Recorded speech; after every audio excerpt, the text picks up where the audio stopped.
CISF head constable, CRPF का paper, rifleman का paper, ये सारे एग्जाम्स आप निकाल सकते हो। लेकिन आपने ग्रेजुएशन तो पूरी कर रखी है और आपने अपने जीवन का मकसद क्या बना लिया कि भाई साहब मेरे को एसएससी जीडी करना है। कभी नहीं कर पाएंगे, क्योंकि जो बच्चा सीजल को टारगेट कर रहा है वो एसएससी जीडी ही पढ़ेगा है भाई। और जो एसएससी जीडी का भी फॉर्म भरेगा, उसने तैयारी बहुत अपर लेवल की है, बहुत अच्छी तरीके से तैयारी की है, तो जो केवल टारगेट जीडी को ही कर रहे हैं उनको तो कुचल देगा है भाई। तो आप नीचे से ऊपर की तरफ मत चलो, आप सबसे ऊपर पे हिट करेंगे तो नीचे तो चोट आएगी ही आएगी। समझ में आया? नमस्कार भाई। जो बच्चे फाइनल ईयर में हैं अपनी ग्रेजुएशन के, वो भी सारे फॉर्म्स भर सकते हैं। देखिए 2024 के एग्जाम शुरू होंगे, 2024 के पेपर होना शुरू होंगे मई के बाद से, मई के बाद से जून के महीने में देखेंगे।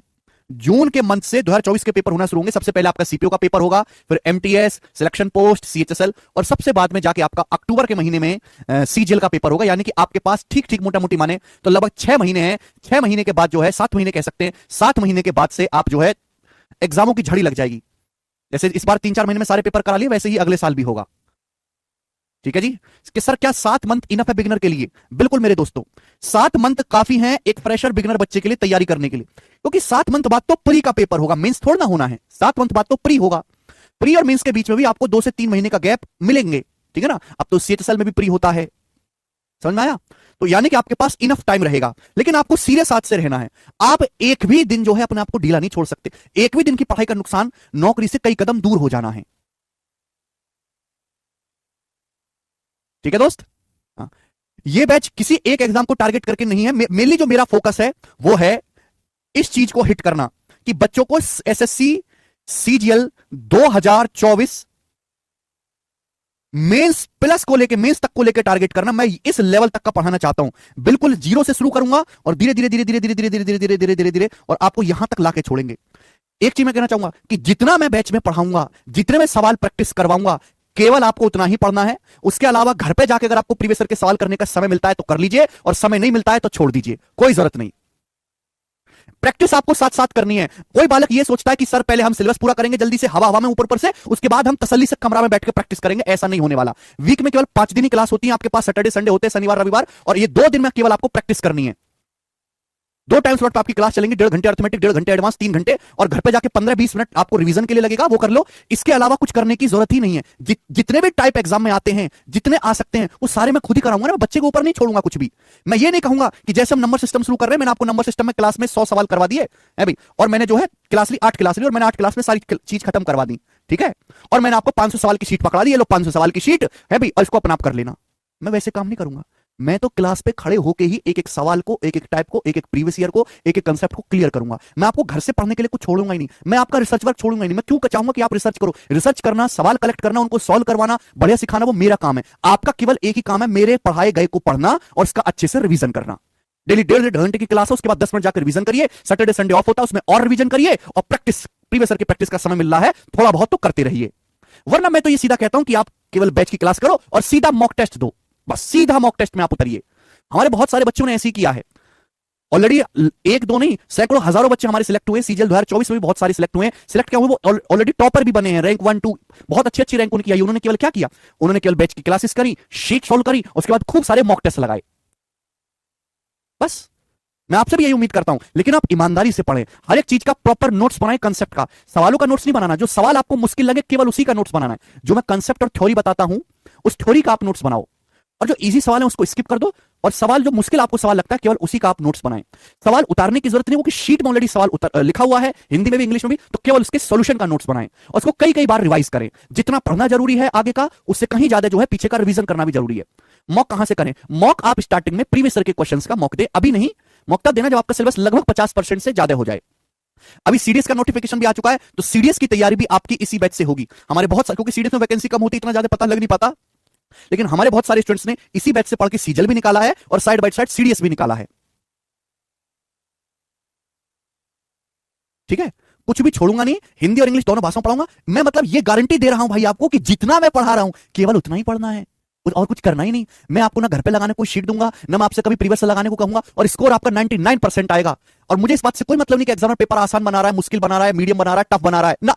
पेपर कैसे भी आए आपके लिए तो नॉर्मल रहेगा, नॉर्मल। हाँ, दूसरे परिंदे फड़फड़ाते रहेंगे, आप पेपर में धाड़ते रहोगे, गारंटी हमारी है।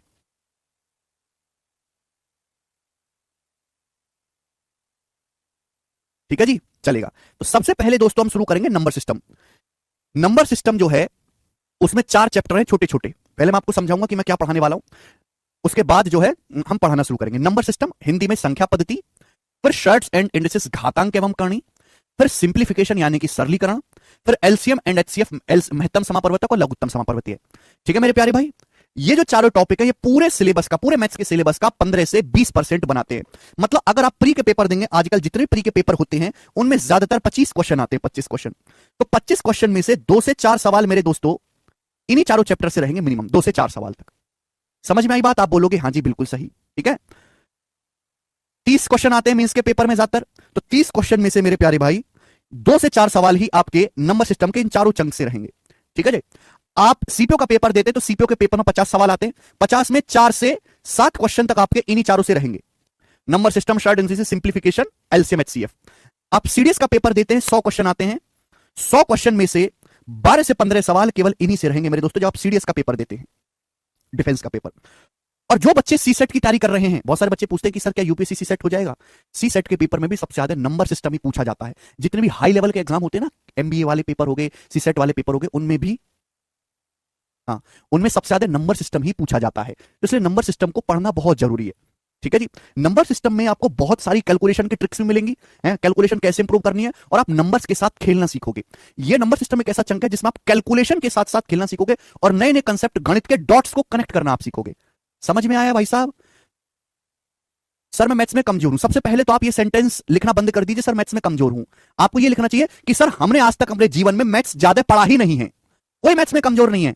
अगर आप बचपन से गणित में पढ़ते, आपको अच्छे मास्टर मिलते, आप होमवर्क पूरा करते, घर पे जाके 1-2 घंटे पढ़ते है भी, आपके पास बढ़िया किताबों से आप प्रैक्टिस करते है भी, तो आपका गणित ऑटोमेटिकली स्ट्रांग होता। कोई गणित में कमजोर, अच्छा बुरा नहीं होता, वो केवल इस बात पर डिपेंड करता है कि उसको बचपन में मास्टर कैसे मिले और उसका स्टार्टिंग में पढ़ाई का माहौल कैसा था। कोई कमजोर नहीं है, ठीक है भाई। हालांकि मैं थोड़ा डांट डांट के पढ़ाऊंगा, आप मेरे टीचिंग स्टाइल को बहुत जल्दी अडॉप्ट कर लोगे और आपको बहुत मजा आएगा। इतना मजा आएगा कि आप मेरी बात सुने बिना, मेरी आवाज सुने बिना, लेक्चर देखे बिना आपको नींद नहीं आएगी रात को सही से, ठीक है। मैं बहुत सारे पुराने स्टूडेंट्स का हमारा एक्सपीरियंस बता रहा हूं आपको। NCERT books are enough to remove basic concept. अबे ये बेसिक बेसिक ये हटाओ, कोई एनसीईआरटी फैंसीईआरटी नहीं करनी। मैंने क्या बोला कि जितनी भी किताब है उनको अलमारी बंद करके लॉक लगा दो। जितना मैं यहाँ पे अपने मुंह से बोल रहा हूं और जो बोर्ड पे लिखा जा रहा है बस वही सब कुछ है, वही एनसीईआरटी है, वही सिलेक्शन दिलाएगी है? सर जी चंबल से हूं, राम राम बोल दीजिए, राम राम भाई। हाँ बिल्कुल बेसिक से होगा, लेकिन आप मुझसे उम्मीद ये ना करें कि मैं ही स्लो स्लो करता रहूं, आप भी धीरे धीरे अपने आप को फास्ट करिएगा। अभी मैं बहुत धीरे धीरे पढ़ाऊंगा, जैसे जैसे आगे चलेंगे वैसे मैं अपनी स्पीड बढ़ाता जाऊंगा, तो आपको भी अपनी स्पीड थोड़ी थोड़ी तेज करनी है। रिवीजन डेली करें, कोई भी क्लास बीच में मिस ना करें, ठीक है ना। मेरा तरीका क्या है कि मैं बहुत बड़ा सवाल रहेगा 8-10 लाइन का, मैं उसका सॉल्यूशन बताऊंगा, इतना सा ये सॉल्यूशन होगा हमारा, ऐसे ये पेन लिखूंगा और ये आंसर लिखूंगा। लेकिन एक 8-10 लाइन के सवाल का सॉल्यूशन मात्र इतनी सी जगह में करने के लिए दिमाग तो ज्यादा लगाना पड़ेगा, और वो तभी दिमाग ज्यादा लग पाएगा जब आपने सारी चीजें पढ़ी हो, कोई क्लास मिस ना करी हो, हर एक चीज का आपने रिवीजन किया हो। कहीं की चीज को भी मैं कहीं कनेक्ट कर दूंगा आंसर जल्दी लाने के लिए, क्योंकि ये पेपर है ऑप्शन वाला, इसमें आएंगे ऑप्शन। कोई आपको स्टेप मार्किंग के नंबर नहीं मिलने वाले कि लंबा लंबा लिखना है, लिखना ही नहीं है। मेरा तो विश्वास है कि बच्चे को लिखना ही नहीं है। बात आई समझ में? कोई स्टेप मार्किंग के नंबर, कोई अच्छा लिखने का आपको नंबर नहीं मिलने वाले। पेपर में नंबर मिलने वाले केवल आंसर निकालने के, और मैं आपको बहुत जल्दी, कम से कम लिखे, केवल दिमाग लगा के जल्दी आंसर निकालना सिखाऊंगा। ये मेरा काम है यहां से, और ये जो मैं पढ़ाऊंगा ये हर एक एग्जाम में काम आएगा, ठीक है जी। ये वही बैच है जिसमें पढ़ के सबसे ज्यादा सिलेक्शन हुए बच्चों के, सबसे ज्यादा है जी। शुरू करता हूं मैं मेरे दोस्तों कहानी, नंबर सिस्टम, शॉर्ट इंडिसेस। अगर मैं क्लास की बात करूं तो टोटल इस पे 40 से 50 क्लास होंगी, इन चारों पे मिला के 40 से 50 क्लास होंगी, और आपको इतना करना पड़ेगा मेरे दोस्त। 40 to 50 क्लास, 40 to 50 क्लास होंगी मेरे प्यार में, इतना करना पड़ेगा आपको। लेकिन मैं ये भी कह रहा हूं कि 40-50 क्लास के अलावा आपको बार बार इसी चीज पे जोर दे रहा हूं, अपनी तरफ से कुछ नहीं करना। 2 तरीके होते हैं पढ़ाने के। एक तो मैं आपसे कहूं कि भैया मैंने 8 क्लास ली और मैंने जो है 10 से 12 घंटे पढ़ाया और मैंने चैप्टर खत्म कर दिया, 10 से 12 घंटे पढ़ाया, ठीक है जी। बालक खुश, इसमें बालक बहुत खुश, अरे वाह जल्दी जल्दी निपट रहा, तो नौकरी कन्फर्म हमारी। और फिर मैंने आपको घर से दे दी कि भाई ये मेरी किताब है, इस किताब को खरीद लियो, और ये लो 500 सवाल की शीट है, 500 सवाल की शीट लगा लेना, ठीक है। ये लो, ये एक पीडीएफ बना के दे दिए, देखिए पीडीएफ है, इसमें सवाल भी है, उनके सॉल्यूशन भी लिखे हुए, इसको और पढ़ लेना। और 500 सवाल की शीट को मेरे दोस्तों आप डेली लगा रहे हो, डेली लगा रहे हो। आप इतने कमजोर बालक हैं, खुद ही कह रहे सर हम कमजोर हैं। आप दिन में 50 सवाल भी नहीं लगा पाते, आप मुश्किल से 20-25 सवाल लगा पाते हो, और आप डेली इसको लगा रहे हो महीने भर तक, और महीने भर में भी नहीं हो रही आपसे कोई फायदा हुआ उस चीज का? डाउट तो आपका फिर भी रह गया, कंसेप्ट तो आपका क्लियर ही नहीं हुआ, फिर भी परेशानी तो आपको आज भी हो रही है। तो मैं वही परेशानी खत्म करना चाहता हूं। मैं ये नहीं करूंगा, मैं केवल ये चीज करूंगा कि क्लास में सब कुछ पढ़ाऊंगा जितना भी होगा। ठीक है भाई, तो इसी ऑर्डर में मैं बताऊंगा आपको। सबसे पहले होगा नंबर सिस्टम। नंबर सिस्टम में बहुत सारी छोटी छोटी चीजें हैं, बिल्कुल प्यार से हम शुरुआत करेंगे संख्या पद्धति। ठीक है ना, नंबर सिस्टम। तो आज के हमारे टॉपिक का नाम है, सब लोग अपनी कॉपी में हेडिंग डालेंगे मेरे प्यारे भाई, क्लासिफिकेशन ऑफ नंबर्स। ठीक है जी, आज बहुत ज्यादा लंबा नहीं रखेंगे, ठीक है ना। Classification of numbers, numbers Hindi में हम इसको कहेंगे तो संख्याओं का वर्गीकरण, संख्याओं का वर्गीकरण, संख्याओं का वर्गीकरण।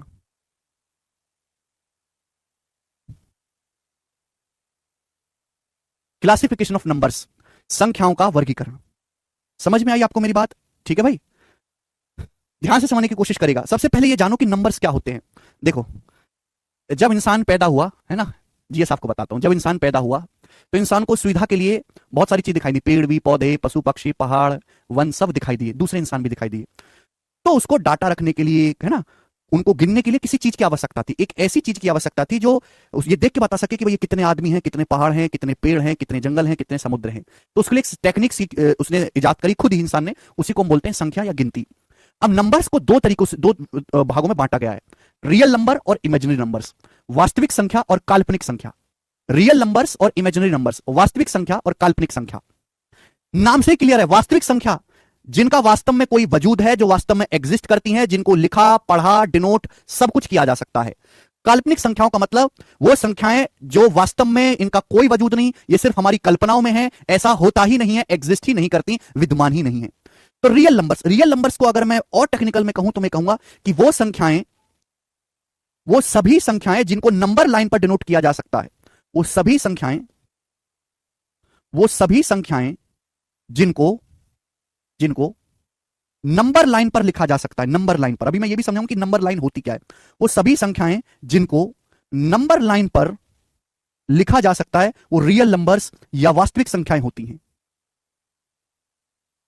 वो सभी संख्याएं जिनको नंबर लाइंस पर लिखा जा सकता है, वो रियल नंबर्स या वास्तविक संख्याएं होती हैं।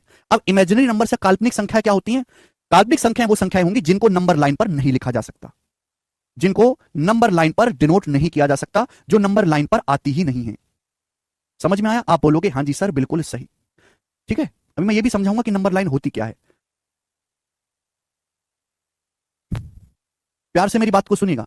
वो सभी संख्याएं जिनको नंबर लाइन पर लिखा जा सकता है, रियल नंबर्स कहलाती हैं, और जिनको नंबर लाइन पर लिखा ही नहीं जा सकता, जो आती ही नहीं है, उन्हें हम दोस्तों इमेजिन नंबर्स, काल्पनिक संख्याएं कहते हैं। एग्जाम्पल के लिए मेरे दोस्तों, रियल नंबर जिनका वास्तव में वजूद है, जो काउंटिंग करने के, गणना करने के काम आ सकते हैं, रियल नंबर्स कहलाते हैं। जैसे कि एग्जाम्पल के लिए 5, 13 है भी, 726, निगेटिव भी हो सकता है बेटे, माइनस का 8 है भी, माइनस का 9104। बात समझ में आई? ये दशमलव में भी हो सकता है, 0.4 है भी, 1.234। ठीक है जी, दशमलव में भी हो सकता है ना, आसान दशमलव में भी हो सकता है, 0.55555555555 अनंत तक। ठीक है भाई, अंडर रूट में भी हो सकता है, √3, √2, अंडर रूट में भी हो सकता है, क्यूब रूट में भी हो सकता है, क्यूब रूट ऑफ 11। ये सारी ही रियल नंबर है। फ्रैक्शन में भी हो सकता है भी, 9/7 है भी, 2/159। ये सारी ही मेरे दोस्तों, मेरे प्यारे भाई, रियल नंबर्स हैं, जो धनात्मक भी है, ऋणात्मक भी है, दशमलव में भी है, अंडर रूट में भी है, क्यूब रूट में भी है, फ्रैक्शन पे भी। ये कहीं ना कहीं काउंटिंग करने के, गणना में, कैलकुलेशन में काम आती है। ठीक है ना। अब इमेजिनरी नंबर्स, काल्पनिक संख्याएं क्या होती हैं?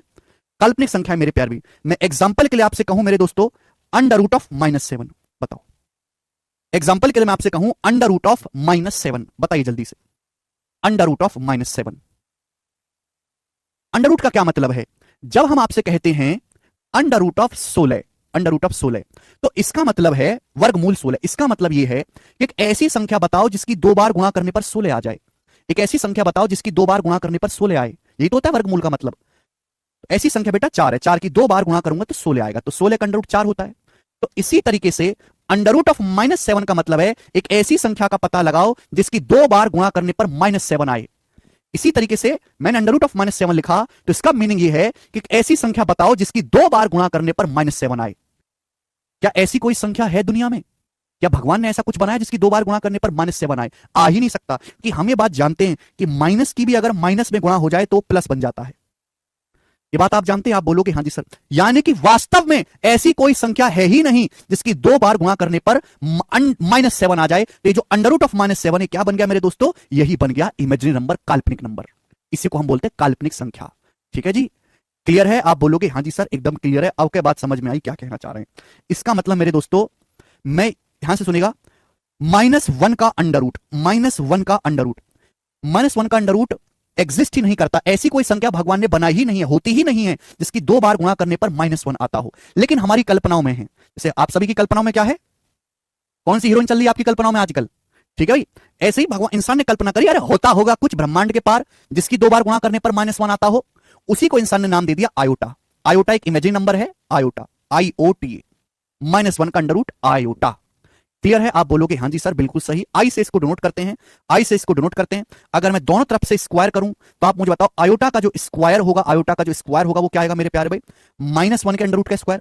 अंडर रूट का स्क्वायर करता हूं तो अंडर रूट हट जाएगा -1। तो आयोटा का जो स्क्वायर है मेरे प्यारे भाई वो क्या है? -1।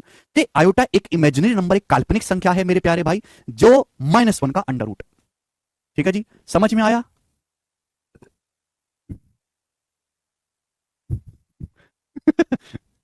समझ में आया भाई साहब?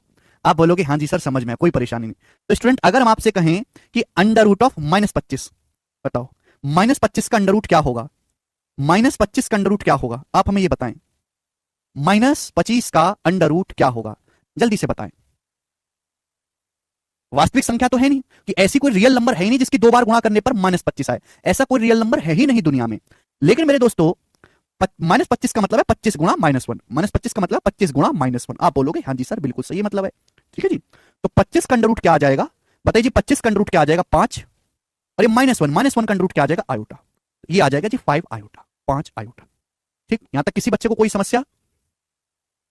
तो अभी तक मैंने केवल आपको यह बताया कि भाई वो नंबर जिनको नंबर लाइन पर डिनोट किया जा सकता है वो रियल नंबर, वास्तविक संख्याएं कहलाती हैं। ये जितने भी नंबर्स हैं सभी रियल नंबर्स हैं। और जिनको नंबर लाइन पर लिखा ही नहीं जा सकता, जो केवल हमारी कल्पनाओं में है ब्रह्मांड के पार, ठीक है भाई, उनको हम इमेजिनरी नंबर, काल्पनिक संख्या कहते हैं। सुविधा की दृष्टि से इंसान ने -1 के अंडर रूट को एक नाम दे दिया आयोटा, IOTA, आई से इसको डिनोट करते हैं, जिसका स्क्वायर होता है -1।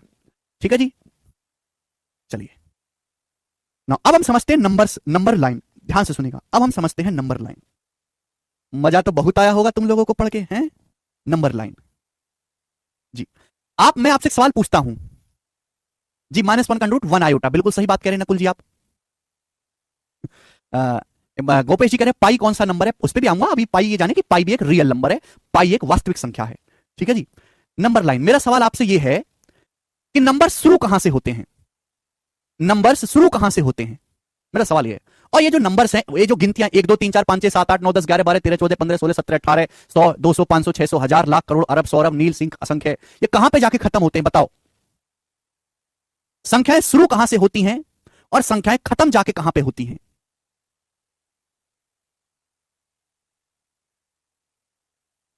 पता ना? अरे हद है भाई। पता ना? अब ये भी नहीं जानते क्या?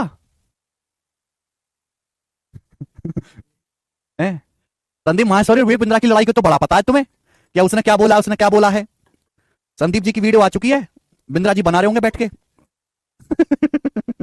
हैं? ये पता नहीं बाबूजी को ये नंबर शुरू कहां से होते हैं? हैं? और कोर्स लेके करोड़पति बनना है जी। नंबर्स कहां से शुरू होते हैं, कहां पे जाके खत्म होते हैं, किसी को नहीं पता। नंबर्स कहां से शुरू होते हैं, कहां पे जाके खत्म होते हैं, किसी को नहीं पता। नंबर्स क्या है? नंबर्स कदम हैं, कदम से कदम बढ़ाए जा, नंबर बनाए जा। सबसे बीच में है जीरो, सबसे बीच में है मेरे दोस्तों जीरो। जीरो, जीरो ना तो धनात्मक है ना ऋणात्मक है। जीरो ना तो धनात्मक है ना ऋणात्मक है, ना जीरो ना तो पॉजिटिव नंबर है ना नेगेटिव नंबर है। कुछ बच्चे पूछते हैं, डाउट है सर जीरो पॉजिटिव है क्या? जीरो ना तो पॉजिटिव है ना नेगेटिव है। अब जीरो के बाद हम एक एक कदम बढ़ाएंगे, जीरो के बाद हम एक कदम चलेंगे मेरे दोस्तों तो एक आ जाएगा 1, फिर एक और कदम चलेंगे तो 2 आ जाएगा, 2 कदम चल दिए, फिर एक और कदम चलेंगे तो 3 आ जाएगा। तो हम एक कदम आगे की तरफ जब बढ़ रहे हैं, आगे की तरफ बढ़ रहे हैं तो +1, अगला कदम बढ़े 2 कदम चल गए +2, फिर एक और कदम चल गए 3 कदम हो गए +3, फिर ये +4 और इसी तरीके से चलता जाएगा। अब आगे चलने की तो कोई सीमा नहीं है, किसी ने नहीं रोका तुमको आगे बढ़ने से, आप आगे बढ़ते रहो, यानी कि ये अनंत तक जाएगा। अनंत का मतलब मेरे दोस्तों जिसका कोई अंत ना हो, कोई सीमा ना हो, चलता चला जाएगा, रुकने वाला नहीं है। तो आप जीरो से राइट साइड की तरफ जाते हैं तो पॉजिटिव वैल्यू आएंगी। उनके बीच में गैप कितने का है? एक एक कदम का, 1 1 का गैप है। लेकिन आप पीछे की तरफ जाते हो, शेर पीछे की तरफ जा रहा है, शेर डर गया, शेर निगेटिव आदमी है, तो निगेटिव होगा मेरे दोस्तों। जीरो से एक कदम पीछे चले, -1। कदम एक ही पीछे चले हैं, बट वो आगे था इसलिए +1 है, ये पीछे गए हैं इसलिए -1 है। बात समझ में आया? आप बोलोगे हाँ जी सर। फिर एक कदम और पीछे गए, -2। फिर एक कदम और पीछे गए, -3। फिर एक कदम और पीछे गए, -4। फिर एक कदम और पीछे जाओगे तो -5 आ जाएगा। फिर एक कदम और पीछे जाओगे, -6 आएगा। आप कितना भी पीछे जा सकते हो, आदमी नीच है, कितना भी नीचे गिर सकता है ना? अनंत तक पीछे जा सकते हो। यानी कि संख्याएं मेरे दोस्तों कहां से शुरू होंगी किसी को नहीं पता। संख्याएं माइनस अनंत से शुरू होती हैं और कहां तक प्लस अनंत तक जाती हैं। कहां से शुरू हुई नहीं पता, कहां पे जाके खत्म होंगी नहीं पता। माइनस इनफाइनाइट से प्लस इनफाइनाइट तक नंबर्स जाते हैं। बात समझ में आई? और उनके बीच में जो कदम है वो 1 1 का है, जो गैप है। ये बात सभी को क्लियर है? इसी लाइन को बोलते हैं नंबर लाइन बेटे। इसी लाइन को बोला जाता है नंबर लाइन। ठीक है ना? इसी लाइन को हम लोग नंबर लाइन कहते हैं, नंबर लाइन। ठीक है? आप बोलोगे हाँ जी सर। तो जितने भी रियल नंबर हैं, जितनी भी वास्तविक संख्याएं, जितने भी रियल नंबर हैं, वो सारे के सारे इस लाइन पर डिनोट किए जा सकते हैं। सारे के सारे इसी लाइन पर डिनोट किए जा सकते हैं। 0 1 2 3 4 -1 -2 -3 -4। एक बात गौर करने वाली है कि जैसे जैसे आप लेफ्ट साइड से राइट साइड की तरफ जाओगे, लेफ्ट से राइट साइड की तरफ जाओगे, तो संख्याओं का मान बढ़ता है। संख्याएं मेरे दोस्तों बढ़ती हैं। समझ में आया? आप बोलोगे हाँ जी सर, संख्याएं बढ़ती हैं। मैं आपसे सिंपल सा पूछूं कि 5 बड़ा है 9? और कितना बेसिक चाहिए तुमको? 5 बड़ा है कि 9? तो देखिए 5 के आगे 9 आएगा, राइट साइड में 5 6 7 8 9, तो 5 से बड़ा है 9। आप बोलोगे हाँ जी सर, बिल्कुल सही। लेकिन अगर मैं आपसे पूछूं कि -5 बड़ा है कि -7, बताओ क्या आएगा? हम आपसे पूछते हैं कि -5 बड़ा है कि -7 बड़ा है, बताइए क्या आएगा जल्दी से।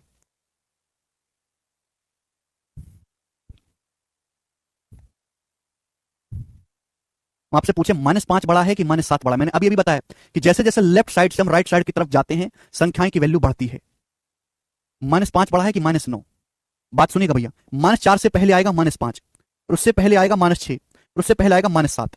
तो -7 के राइट साइड में है, -7 से राइट साइड में -5, यानी कि -5 बड़ा होता है -7 से। ठीक है जी, ये बात सभी को क्लियर? आप बोलोगे हाँ जी सर, क्लियर है। ठीक है भाई, देखो जीरो के बाद की जो गिनतियां हैं 1 2 3 4 5 6, इनको हम बोलते हैं पॉजिटिव इंटीजर।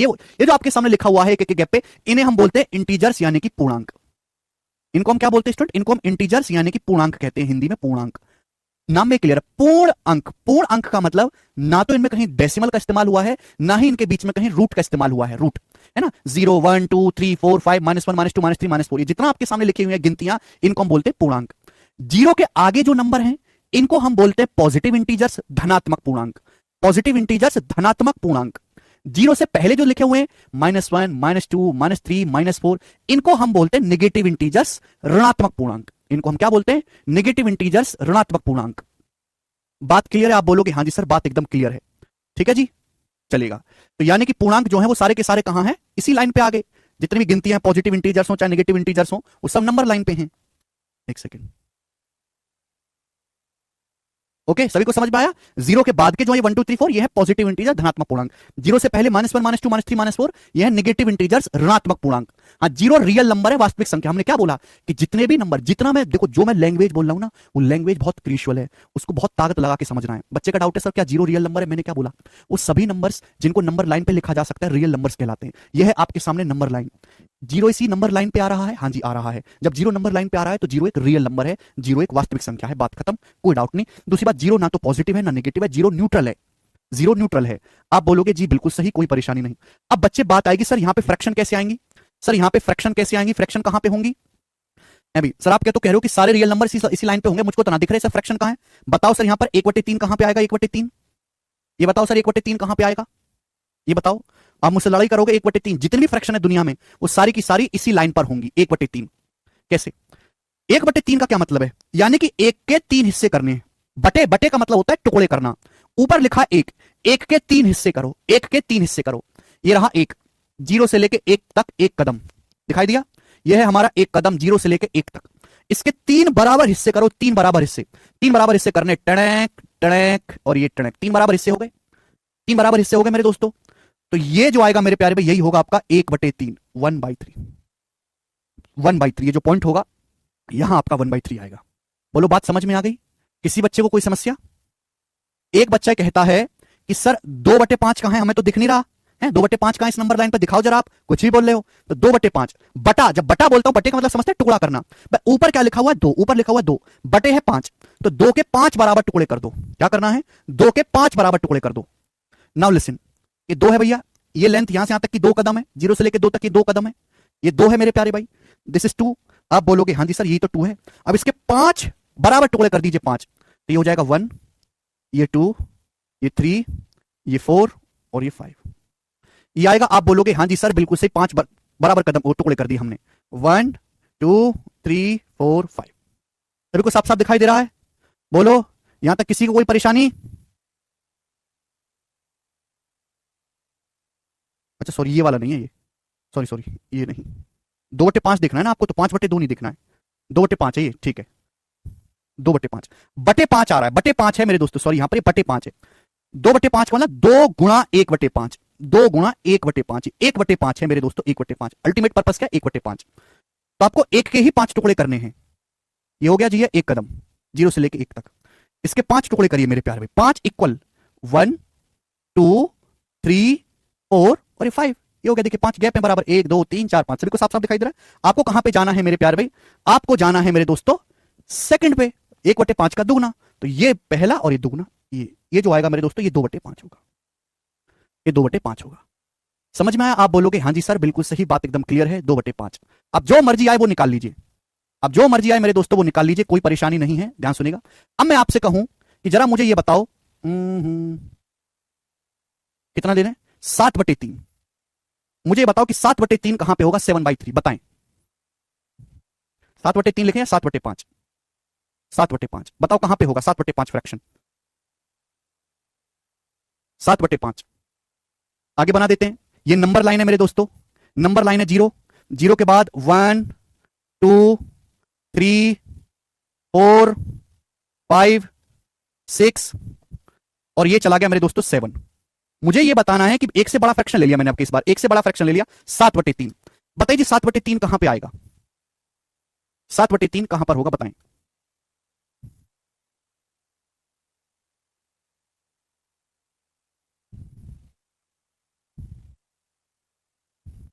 जल्दी से,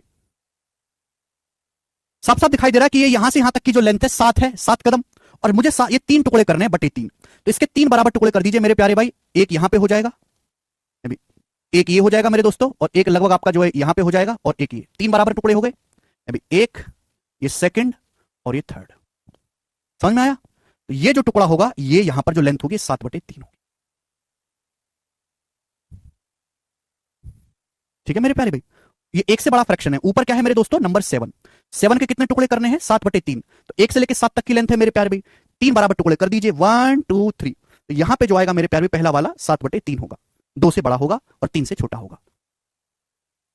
हाँ 2 से 1/3 ही है, 7/3 का मतलब 2 से बड़ा होगा, 3 से छोटा होगा, 2 और 3 के बीच में आएगा। तो इस तरीके से जितनी भी फ्रैक्शन है आप उनको नंबर लाइन पे डिनोट कर सकते हो, ये मुश्किल बात नहीं है। डेसिमल को भी आप डिनोट कर सकते हो, डेसिमल भी साफ साफ दिखाई दे रहे हैं। अब एक बच्चा कहे कि सर 0.5 कहां पर होगा, सभी को साफ साफ दिखाई दे रहा है कि सर 0.5 क्या है, 0 और 1 का आधा। 0.5 क्या होता है, 1/2, 0 और 1 के बीच में, तो 0 और 1 के बीच में जस्ट यहां बीचों बीच में जो आ जाएगा, ये क्या आ जाएगा, 0.5 आ जाएगा, इसमें कोई डाउट ही नहीं है। ठीक है भाई, तो सारे डेसिमल भी इन्हीं के बीच में आएंगे। प्रॉब्लम है, मैं आपसे पूछता हूं कि ये बताओ कि √5 कहां पे होगा, ये बताओ जरा, √5। हमने ये भी तो बोला है आपसे कि √5 जो है, जितने भी √5 भी एक रियल नंबर है, वास्तविक संख्या, वो भी इसी नंबर लाइन पे होना चाहिए। कहां पे आएगा, बनाएं। हाँ जी तारीख अनवर, √6 भी कर सकते हैं आप खुद से। हम आपसे पूछते हैं कि बताओ √5 कहां पे आएगा, इस नंबर लाइन पे कहां पे आप √5 लिखेंगे, जवाब दीजिएगा जल्दी से। आप सभी लोगों ने पाइथागोरस थ्योरम पढ़ी है? आप कहोगे सर यहां पाइथागोरस थ्योरम क्या है? हाँ √5 बिल्कुल सही कह रहे हैं, 2 और 3 के बीच में आएगा, पर ये बताओ एग्जैक्ट √5 कहां डिनोट करोगे, अपनी मर्जी से थोड़ा ना बना दोगे कि सर ये रहा √5। हर चीज के पीछे का बहुत लॉजिक है। आप लोगों ने पढ़ा है कि भाई ये अगर ए है, ये बी है, तो 90 डिग्री के सामने मेरे दोस्तों √A² प्लस B² होता है, √A² प्लस B²। ये पाइथागोरस थ्योरम सभी बच्चों ने पढ़ी है। हमको बनाना है √5। क्या बनाना है मेरे दोस्तों, √5। अच्छा 5, 5 क्या होता है, 4 और 1 5। 5 का मतलब क्या, अगर आप गौर से सोचो 5 का मतलब क्या है, 4 और 1 5, 2² प्लस 1²। सभी को साफ साफ दिखाई दे रहा है, 4 और 1 5, √2² प्लस 1²। अब मुझे √5 यहां पे बनाना है, ध्यान से सुनिएगा। सबसे पहले मेरे प्यारे भाई, मैं 2 कदम चला, 2 कदम, 1 और 1 2, मैं पहुंच गया यहां पे। ये हो गया बच्चे 2 कदम। फिर मुझे 2 और 1 का पाइथागोरस लगाने पर √5 आएगा। भाई मैं एक कदम की लंबाई नाप सकता हूं, ये 1 यूनिट लेंथ है, ये कितना है 1 यूनिट। बच्चे ये कितना है 1 यूनिट, ये 1 यूनिट है 0 से लेके 1 के बीच में। अब मैंने पैमाने से स्केल से 1 यूनिट नाप के इसके ऊपर खड़ा कर दिया। भाई 1 यूनिट तो मैं नाप ही सकता हूं, 1 यूनिट तो मैं स्केल से नाप ही सकता हूं। आप बोलोगे हाँ जी सर, मैंने इसके ऊपर खड़ा कर दिया। ये 0 से 1 तक क्या है मेरे प्यारे भाई 1 यूनिट है, 1 यूनिट मैंने पैमाने से नाप के इसके ऊपर खड़ा कर दिया 1 यूनिट। क्लियर है? आप बोलोगे हाँ जी सर। तो भाई अगर मैं इसको यहां से यहां तक मिलाऊंगा तो बताओ ये जो लेंथ बनेगी, ये जो लेंथ यहां से यहां तक बनेगी, बताओ ये कितनी होगी? ये जो लेंथ यहां से यहां तक बनेगी, क्या लेंथ √5 नहीं होगी? क्या वाली लेंथ √5 नहीं होगी? भाई ये यहां से यहां तक कितना है मेरे दोस्तों 2 कदम 2 यूनिट। ये कितना है मेरे दोस्तों 1 कदम 1। तो पाइथागोरस लगाओगे कितना आएगा मेरे दोस्तों √5 आएगा कि नहीं आएगा? आप बोलोगे हाँ सर ये √5 आएगा। √5 आ गया, बिल्कुल सही। कोई दुख तकलीफ परेशानी? आप बोलोगे नहीं सर। लेकिन अब आप कहोगे सर ये नंबर लाइन पे तो आया ही नहीं, ये तो ऊपर की तरफ है, नंबर लाइन पे तो आया ही नहीं। तो आप उठाओ एक प्रकार, यहां रखो प्रकार की नोक, आप एक प्रकार उठाओ, यहां रखिए प्रकार की नोक और यहां रखिए प्रकार में पेंसिल की नोक, और ऐसे मेरे दोस्त एक चाप, ऐसे चाप एक खींच दीजिए, ऐसे इस तरीके से खींच दीजिए, ठीक है ना? ऐसे सर्कल का चाप एक बना दीजिए। तो यहां से यहां तक की जो लेंथ होगी, यहां से यहां तक की मेरे प्यारे भाई, ये एग्जैक्ट √5 लंबाई होगी, एग्जैक्ट √5। यानी कि √5 भी इसी नंबर लाइन पे आ गया कि नहीं आ गया? बताएं, बोलो आ गया कि नहीं आ गया? तो कहने का मतलब मेरे प्यारे भाई, zero, positive integer, negative integer, fraction, decimal, है ना, सारे ही रूट, क्यूब रूट सभी इसी लाइन पर होते हैं। मैंने तो एक बहुत छोटा सा एग्जांपल जो है आपको करके बताया कि √5 यहां पे कैसे आएगा इस नंबर लाइन पे। √5 क्या होता है? 4 और 1 5। तो मेरे प्यारे भाई ये 2 यूनिट लेंथ है, 1 यूनिट लेंथ है, ये पाइथागोरस से कितना आएगा √5। ये नंबर लाइन पे कैसे लाएंगे भाई? यहां रखिए प्रकार की नोक और ये पेंसिल में भर के ये चाप खींच दीजिए, सर्कल की त्रिज्या बराबर होती है, तो ये लेंथ भी यहां से यहां तक की √5 आ जाएगी। आ गया कि नहीं नंबर लाइन पे? ठीक है। तो नंबर लाइन, रियल नंबर की परिभाषा ही इससे बनी है कि वो जितने भी नंबर जिनको जुगाड़बाजी से, तिगड़मबाजी से नंबर लाइन पर डिनोट किया जा सके, वो रियल नंबर, वास्तविक संख्याएं कहलाती हैं। टुकड़ों में बांटा गया है 2 टुकड़ों में। पहला रेशनल नंबर परिमेय संख्या, दूसरा इर्रेशनल नंबर परिमेय संख्या। पहला रेशनल नंबर परिमेय संख्या बोलते हैं, और दूसरा इर्रेशनल नंबर अपरिमेय संख्या। ठीक है भाई, सारा सिलेबस 9th क्लास का है। रेशनल नंबर, इर्रेशनल नंबर, परिमेय संख्या। परिमेय संख्या आप सभी लोग जानते हैं, पढ़ा है आपने कभी बचपन में। परिमेय संख्या मेरे दोस्तों आप लोग जानते हैं, आपने बचपन में पढ़ा है। वो नंबर्स रेशनल नंबर वो संख्याएं होती हैं जिनको p/q फॉर्म में लिखा जा सकता है। वो सभी संख्याएं जिनको p/q फॉर्म में लिखा जा सकता है, p/q फॉर्म में लिखा जा सकता है, वो रेशनल नंबर्स परिमेय संख्या कहलाती हैं। वो सभी संख्याएं जिनको p/q फॉर्म में लिखा जा सकता है, रेशनल नंबर परिमेय संख्या कहलाती हैं। ध्यान इस बात का रखिएगा कि ये जो p और q है, यानी कि वो सभी संख्या जिनको एक फ्रैक्शन, एक भिन्न की फॉर्म में लिखा जा सकता है ना, p/q फॉर्म में, उन्हें हम रेशनल नंबर कहते हैं। ध्यान इस बात का रखिएगा कि q का मान 0 नहीं होना चाहिए, बटे 0 नहीं आना चाहिए, कि किसी भी संख्या को 0 से भाग करोगे तो गणित में डिफाइन नहीं है। और दूसरी बात ये ध्यान रखनी है कि p और q दोनों ही इंटीजर यानी कि पूर्णांक होने चाहिए। p और q दोनों का मान इंटीजर, इंटीजर पॉजिटिव भी हो सकता है, नेगेटिव भी हो सकता है, धनात्मक भी हो सकता है, ऋणात्मक भी हो सकता है। ये दोनों बातें आपको ध्यान रखनी है, p और q दोनों ही इंटीजर्स होने चाहिए। तो रेशनल नंबर परिमेय संख्या वो संख्याएं होती हैं जिनको p/q फॉर्म में लिखा जा सकता है, p/q फॉर्म में। q should not be 0, q का मान 0 नहीं होना चाहिए, और p और q दोनों इंटीजर्स होंगे, p और q दोनों ही इंटीजर होंगे। बात क्लियर है? आप बोलोगे जी सर क्लियर तो बिल्कुल भी नहीं है, दोबारा से बताओ, मैं यहां पे अलग से समझाता हूं एग्जांपल के थ्रू।